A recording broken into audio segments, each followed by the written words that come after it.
Martinique, située entre le Lorrain et Sainte-Marie, la ville du Marigot est une commune d'histoire et de culture. Située dans le nord Atlantique, à 42 km de la capitale, pour une superficie de 2672 hectares, qui abrite une population de 3307 habitants, où il fait bon vivre dans cette commune. Jadis, dans le passé, la commune, comme toutes les autres communes du Nord Atlantique, a été frappée des intempéries de 2019. Petit à petit, la nature reprend ses droits avec la culture et ses plantations de bananes, de goyaves, de mangues, de zicaques, de merises, de grenades et bien d'autres, j'en passe. La commune garde son identité avec un homme hors du commun, le célèbre Eugène Monat, puis l'ancien maire Michel Renard. Aujourd'hui, nous avons rendez-vous avec le maire Joseph Perras, qui nous parle de sa commune sur le plan social, culturel, économique et touristique. À noter que la ville du Marigot est la ville de pilote. Prochainement, nous vous ferons visiter une autre commune de la Martinique, Île-aux-Fleurs. Reportage de DNews Martinique. Nous sommes dans la commune du Marigot aujourd'hui avec le premier magistrat, M. Joseph Perras. Alors, parlez-moi de votre commune sur le plan social, culturel, économique et touristique. Bonjour à tous et à toutes. Alors, le Marigot, sur le plan social, économique, culturel, pour le moment, la ville se porte bien. C'est une ville qui, dit-on, est calme, avec une population très sereine. Et je crois savoir que la ville, finalement, est à l'image de ceux qui la dirigent, c'est-à-dire des élus du conseil municipal, y compris du maire. Oui, socialement, comme toutes les villes de la Martinique, la ville du Marigot a des difficultés, puisque vous n'êtes pas sans savoir que l'État, et plus particulièrement ce gouvernement, s'est quelque peu désengagé à un certain niveau, dans la mesure où nous ne pouvons pas obtenir, comme nous le souhaitons, les accompagnements, les moyens que la commune demande en termes d'activité sociale, en termes de réponse sociale à une population, et le maire et le conseil municipal font ce qu'ils peuvent. On s'en sort, merci mon Dieu, on s'en sort. Mais si nous pouvions faire mieux, on l'aurait fait dans la mesure où le gros problème des collectivités actuelles et surtout les communes, c'est de pouvoir répondre aux besoins du social. Dernièrement, vous avez eu des communes qui ont été touchées par des intempéries. Où en sont les réparations aujourd'hui? Alors, les dernières intempéries, d'ailleurs, remontent de 2019, novembre 2019. Moi, je puis affirmer que nous avons élaboré des dossiers.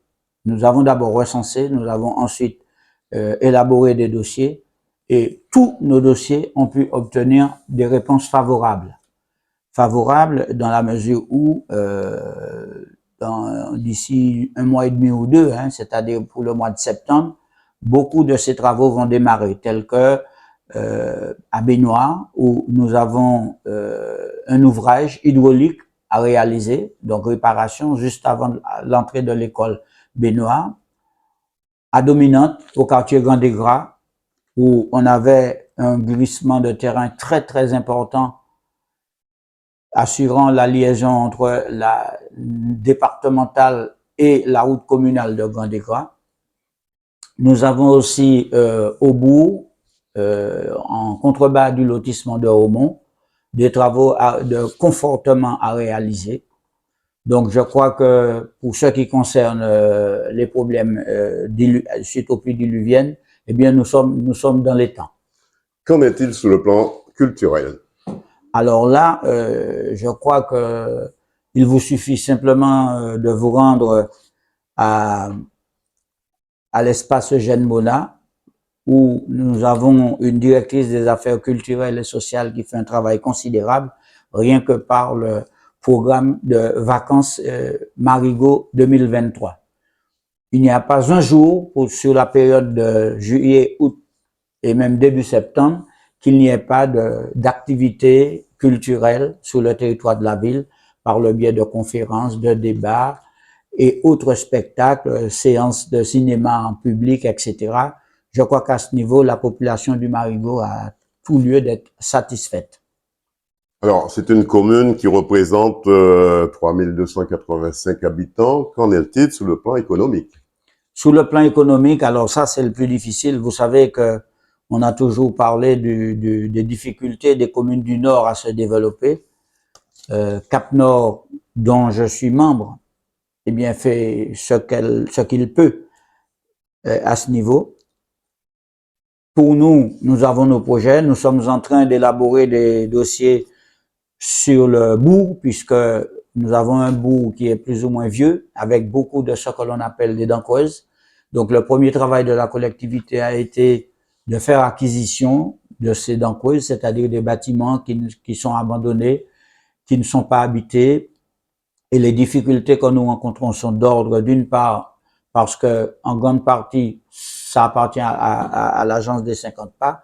Et pour ces lieux qui ne sont pas rénovés et tout, ce sont des lieux qui appartiennent à des privés et que le maire et le conseil municipal, nous avons procédé à l'acquisition de quelques-uns déjà de ces bâtiments, puis nous avons procédé à la démolition et là maintenant nous sommes en phase d'étude avec des bureaux pour que nous puissions redynamiser ce bourg du Marigot. La ville de Marigot qui se situe dans le nord Atlantique avec une surface de 2672 hectares. Comment, sur le plan touristique, vous pouvez accueillir tous ceux qui veulent visiter cette commune? Alors, sur le plan touristique, moi je dois dire surtout qu'il y a lieu pour le maire et le conseil municipal d'impulser. Mais le reste, ça devrait demeurer le travail des privés, des particuliers, des investisseurs, des commerçants. Et je crois qu'il y a lieu pour nous, Ville du Marigot, de fédérer un peu tous ces secteurs d'activité pour que le Marigot puisse enfin touristiquement démarrer. Déjà, nous avons lancé une procédure qui est celle d'embellissement. D'ailleurs, ça a été le thème de la ville, des deux fêtes de la ville, soit le bourg, la fête patronale, ou encore tout récemment, dimanche dernier, la fête de Dominante, le fleurissement, où j'ai constaté qu'il y a une population qui a adhéré parfaitement puisque nous recevons des boutures, des plans de tous les administrés et qui nous encouragent à poursuivre ce travail puisque vous savez que le Marigot du temps de Michel Renard avait réussi son fleurissement et son embellissement. Quels sont les projets futurs de la commune pour touristiquement parlant? Alors, projet touristique, comme je l'ai dit, c'est d'abord l'attrait. Il faut que la ville présente cet attrait. Donc, embellissement de la ville. Je crois que nous sommes en train d'y réussir. Et ensuite, par le biais des programmes d'activités culturelles proposés par le service à ce niveau, eh bien, que nous puissions intéresser les touristes et qu'ils puissent se rendre pour découvrir des sites, parce que nous avons aussi sur le territoire des sites, des lieux de randonnée, des lieux de rassemblement au niveau du bourg, de la baie, et d'autres sites qui peuvent être visités. Et nous avons d'ailleurs, au niveau de la ville, tout récemment, installé un panneau, je dirais électronique, hein, un panneau d'information.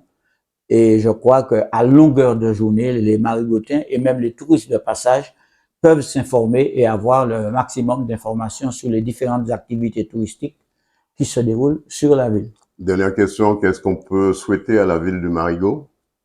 Eh bien, que la politique menée par le maire et son conseil municipal au cours de sa deuxième mandature, puisqu'il est question de la deuxième mandature, eh bien, que cette politique soit adoptée, adaptée d'abord, puisque c'était notre mission, qu'elle soit maintenant adoptée et que la population y adhère. Et je crois que rien que par cela, nous pensons pouvoir réussir notre mission au cours de cette mandature. Monsieur le maire, merci d'avoir reçu DD News dans votre bureau.